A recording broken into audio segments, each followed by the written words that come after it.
पर निंदा की कुप्रवृत्ति के से शायद ही कोई अछूता हो।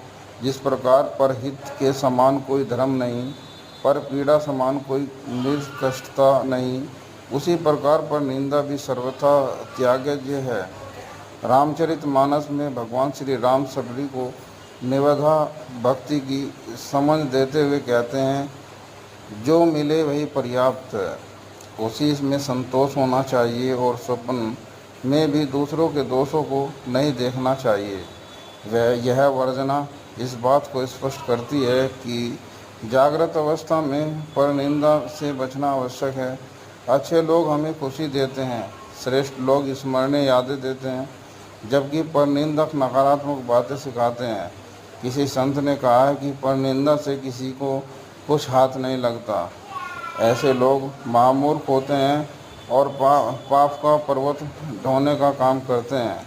परनिंदा को एक प्रकार का रस कहा गया है, जिससे परनिंदा प्रेमी विरत नहीं रह पाते, लेकिन यह एक नकारात्मक प्रकृति है जिसमें लोग कुष्ठा, प्रतिशोध या ईर्ष्या के कारण संलग्न होते हैं और अपनी कमियों को छिपाते स्वयं को श्रेष्ठ दिखाते हैं।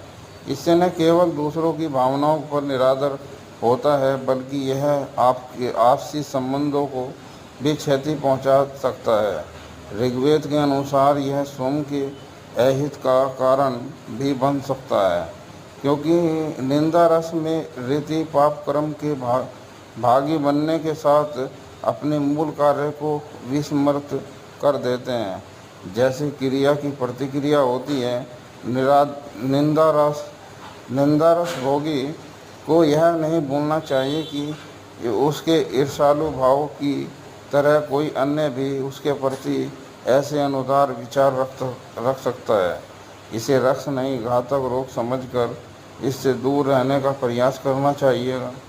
इसके लिए सदैव प्रसन्न रहकर छोटी छोटी बातों के लिए कृतज्ञता व्यक्त कर दूसरों के सहयोगी बनकर शारीरिक रूप से स्वस्थ और सक्रिय रहकर के सकारात्मक, धैर्यवान और क्षमाशील बने रहना आवश्यक है। अपनी कमियों को स्वीकार कर सुधार की ओर अग्रसर होना ही व्यक्ति का मेन